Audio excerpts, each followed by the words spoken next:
Sabak Bernam adalah sebuah daerah yang dianggarkan telah wujud sejak tahun 1720. Ianya dipercayai telah berada di bawah pemerintahan Raja Muda Perak yang bergelar Raja Ino. Sejarah Sabak Bernam amat panjang. Oleh itu, begitu banyak peristiwa penting telah diperturunkan dari satu generasi ke satu generasi, baik melalui sumber bertulis maupun sumber lisan. Sabak Bernam terletak di barat laut negeri Selangor. Daerah ini bersempadan dengan negeri Perak di utara dan Sungai Bernam membentuk garis sempadan tersebut. Kegiatan ekonomi kawasan ini bersangkut paut dengan penanaman padi. Ini adalah kerana kawasan Sabak Bernam merupakan kawasan penanaman padi yang penting di Selangor.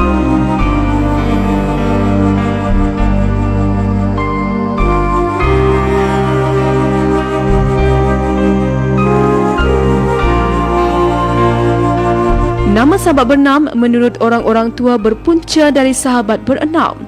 Menurut kisahnya, terdapat 6 orang sahabat yang berasal dari Kepulauan Melayu iaitu di Sumatera. Mereka telah berlayar untuk mencari tempat selamat di semenanjung Tanah Melayu ketika itu.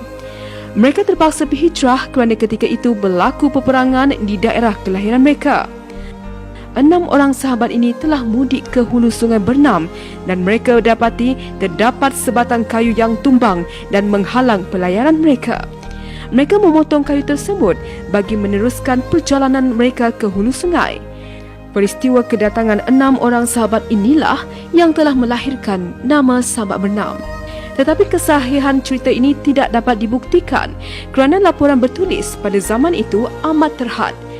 Namun begitu, terdapat 6 buah kubur yang didakwa sebagai kubur 6 orang sahabat tersebut. Kubur-kubur tersebut yang dianggap keramat terletak di kawasan-kawasan berikut: Keramat Pantai Lundu, Keramat Kemboja, Keramat Lumbuk Pusing, Keramat Sepong, Keramat Keranji dan Keramat Teluk Rubiah.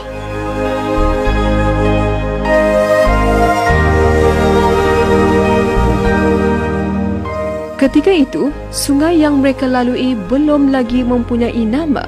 Lalu akibat peristiwa tersebut, sungai itu telah dinamakan Sungai Bernam.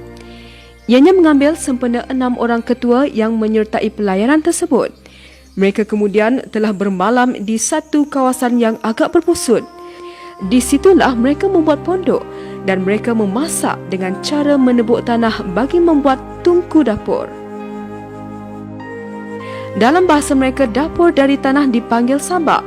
Bersempena peristiwa memasak itu, kawasan tersebut dikenali sebagai Sabak. Sungai laluan yang mereka gunakan telah dinamakan Sungai Bernam, iaitu sahabat berenam dan kawasan mereka tinggal dinamakan Sabak Bernam.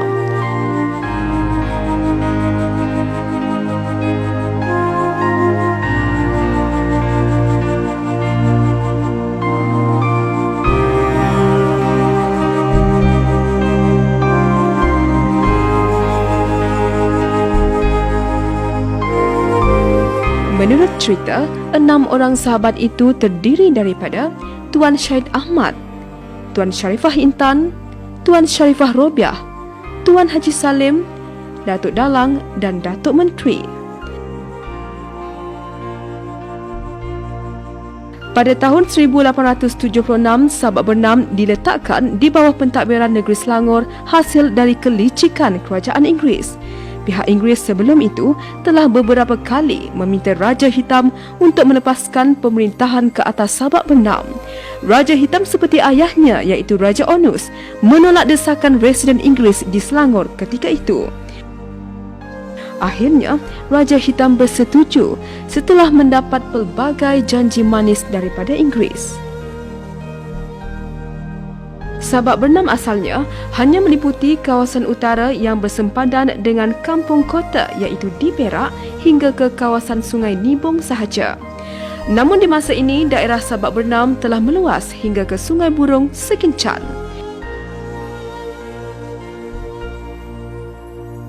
Keluasan daerah Sabak Bernam ialah 99,714 hektar.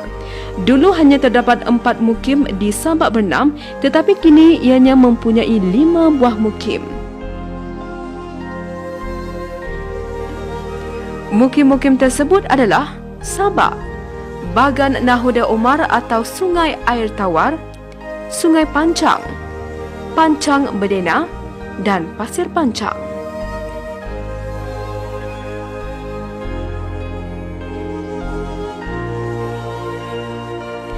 Sungai Besar telah menjadi pusat pentadbiran daerah ini sejak dari 1970.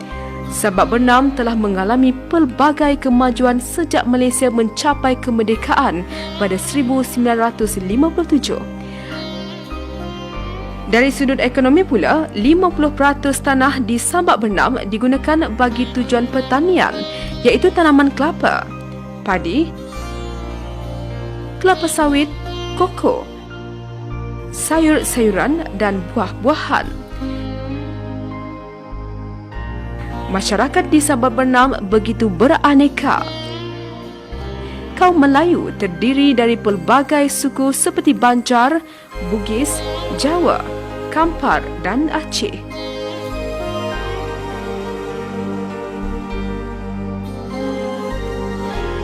Setiap suku Melayu ini mempunyai logat dan bahasa serta adat tersendiri.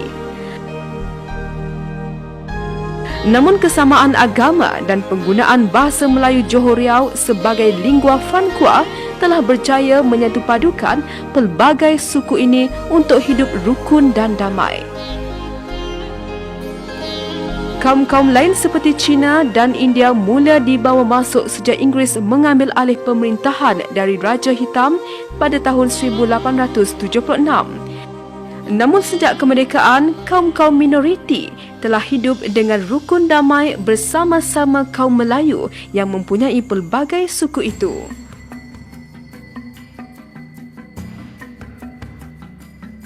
Pada tahun 1880, sebuah perahu telah berlayar dari Kuala Selangor dan masuk ke Sungai Bernam, dan di dalam perahu tersebut terdiri daripada 10 orang keturunan bangsawan.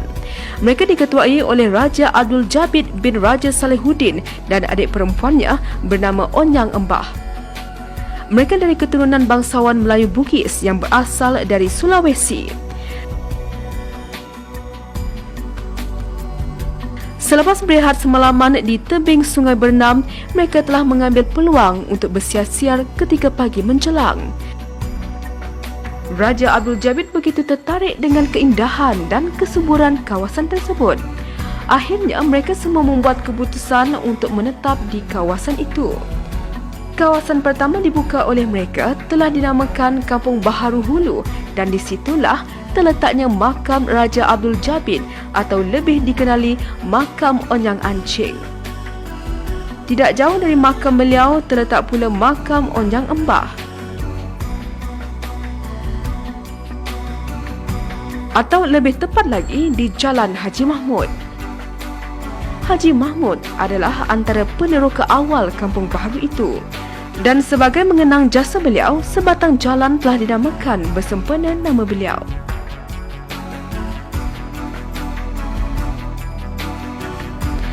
Di Kampung Baharu ini pada tahun 1930-an terdapat lebih kurang 200 buah sekolah pondok. Ianya telah menjadi satu kebanggaan bagi masyarakat Islam di Selangor.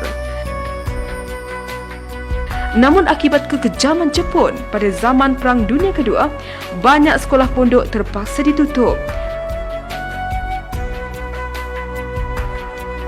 Berhampiran Kampung Baharu ini, terdapat beberapa buah kampung telah turut sama berkembang. Kampung-kampung tersebut ialah Kampung Tanjung Jawa, Kampung Tengah, Kampung Batu 40 dan Sungai Bernam.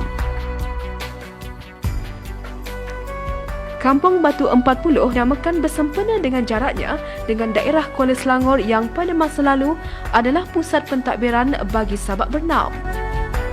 Kampung Batu 38 juga sebuah kampung tradisional yang pada masa lalunya berjarak 38 batu dari Kuala Selangor.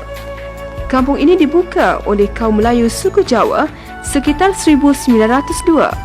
Manakala Kampung Batu 37 Darat dibuka pada tahun 1800. Kampung ini sama seperti kampung berhampiran yang melakukan aktiviti pertanian sebagai sumber utamanya. Kampung Tanjung Jawa iaitu pada tahun 1913 telah dibuka oleh kaum Melayu suku Jawa yang diketuai oleh Haji Alias. Oleh kerana kampung ini terletak di hujung tanjung dan di tepi sungai berenam, maka ianya dinamakan Kampung Tanjung Jawa. Kampung Banting pula pada asalnya adalah hutan belantara yang tebal dan berbahaya. Kampung ini hanya 3 km dari Selat Melaka. Pada 1916, kampung ini telah diteroka oleh penduduk yang datang dari kampung berdekatan seperti dari Kuala Selangor dan Negeri Perak serta Johor. Asal nama Kampung Banting ini dipercayai dari nama sebatang sungai yang terdapat di kampung ini. Perkataan banting berasal dari perkataan benteng dalam bahasa Jawanya bermaksud ban atau empangan air.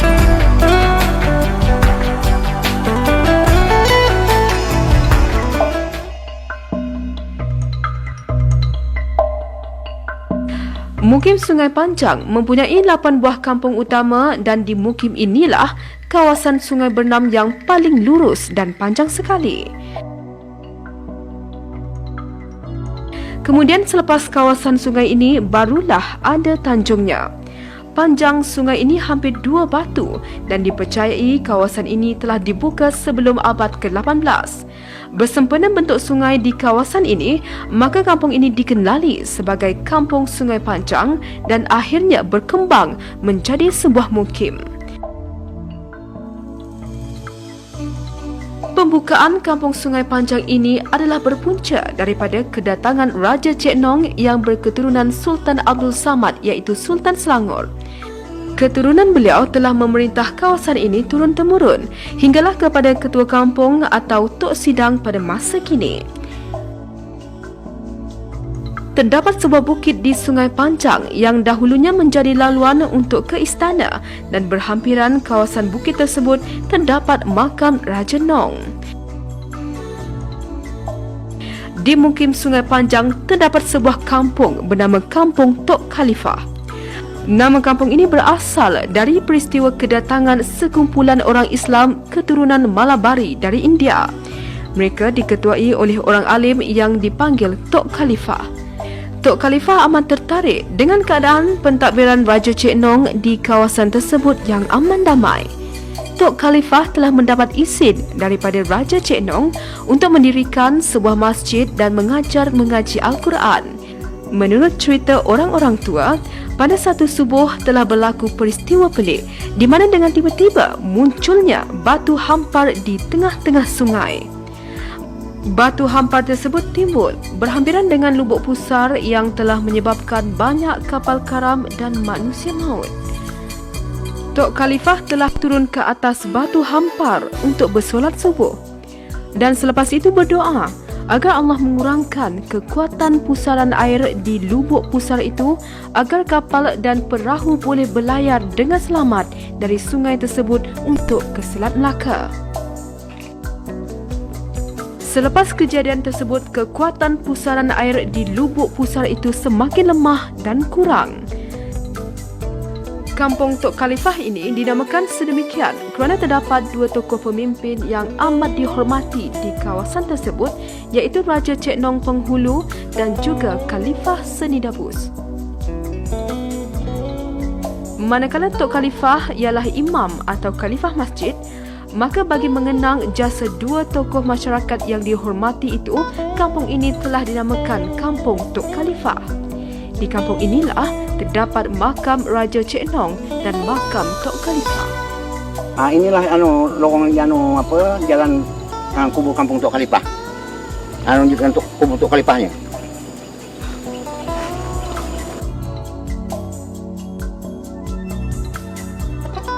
Kampung Lubuk Pusing pula mendapat namanya bersempena air lubuk yang berpusing dan berbentuk seperti kawah yang terdapat di kampung ini yang berpunca daripada air sungai Bernam yang terletak di kawasan sempadan Selangor dan Perak.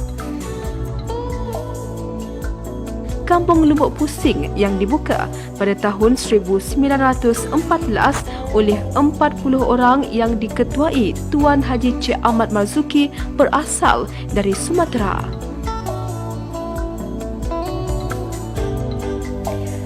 Di Kampung Lubuk Pusing terdapat sebuah kolam yang dinamakan Kolam Makam Tok Syekh bersempena nama Tuan Haji Cik Ahmad Marzuki.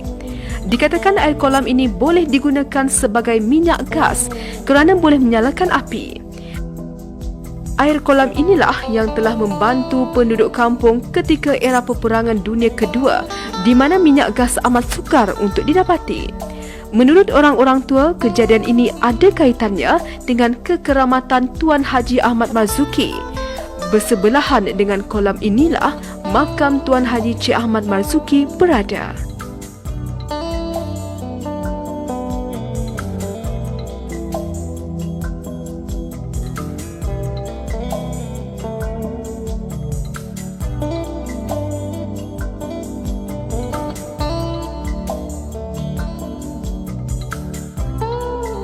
Sebuah lagi kampung tradisional di Mukim Sungai Panjang adalah Kampung Binjai Patah. Pada tahun 1961, upacara pembukaan kampung ini sedang dilakukan dan ketika itu kayu binjai telah patah dengan tiba-tiba. Maka bersempena peristiwa ini, kampung tersebut dinamakan Kampung Binjai Patah. Satu lagi versi pula mengatakan ketika orang-orang dahulu masuk ke kampung ini, mereka melihat ada sebatang pokok binjai yang besar di tepi sungai. Pada keesokannya, mereka terkejut melihat pokok binjai tersebut telah patah. Lalu mereka namakan kampung tersebut sebagai Kampung Binjai Patah. Kampung ini telah dibuka oleh kaum Melayu suku Bugis berdasarkan pada kubur-kubur lama yang ditemui di sekitar kampung ini. Manakala Kampung Bagan Terap telah mendapat namanya kerana di kawasan kampung tersebut terdapat begitu banyak pokok terap. Pokok-pokok terap ini banyak terdapat di tebing sungai dan berdekatan sungai inilah terdapat banyak pondok untuk memudahkan orang kampung menangkap ikan. Pondok-pondok ini dipanggil bagan. Maka kampung ini dipanggil Bagan Terap. Manakala tidak jauh dari situ terdapat pula Kampung Batu Empat Sepintas. Kampung ini asalnya bernama Sepantas bermaksud Jalan Pintas. Kampung ini dahulunya adalah jalan pintas dari Pekan Sabak Bernam dan Pekan Bagan Terap melalui jalan darat.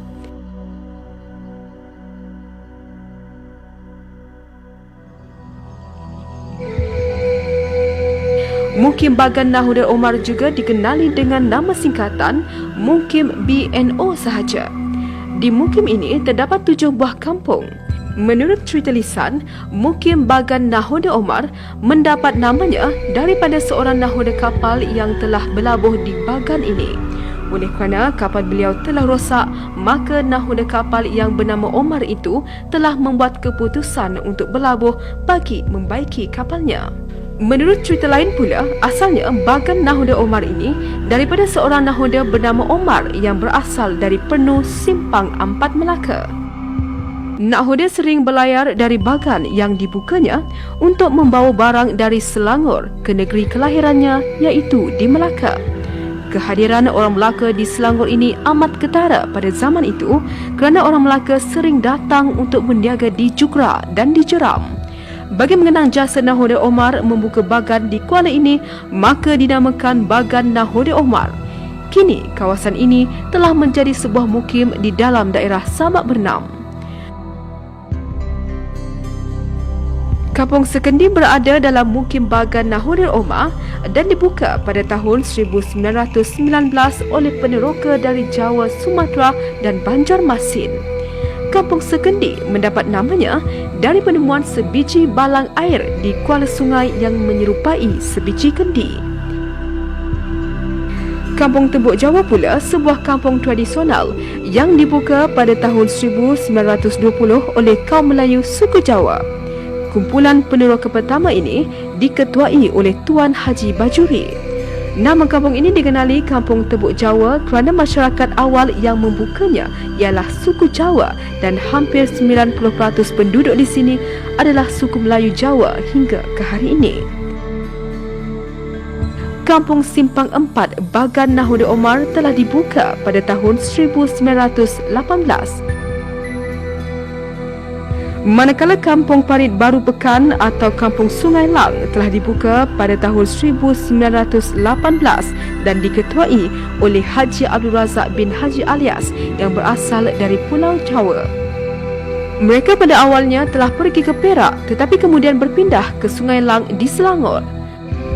Menurut cerita, sebab kawasan ini dinamakan Sungai Lang kerana di pantai kawasan tersebut terdapat sebatang pohon kayu yang telah mati dan bila senja, terdapat beratus-ratus burung helang hinggap di pohon kayu tersebut. Maka kampung itu dinamakan Kampung Sungai Lang, iaitu dari tahun 1919 hingga 1946. Pada tahun 1946, nama Kampung Sungai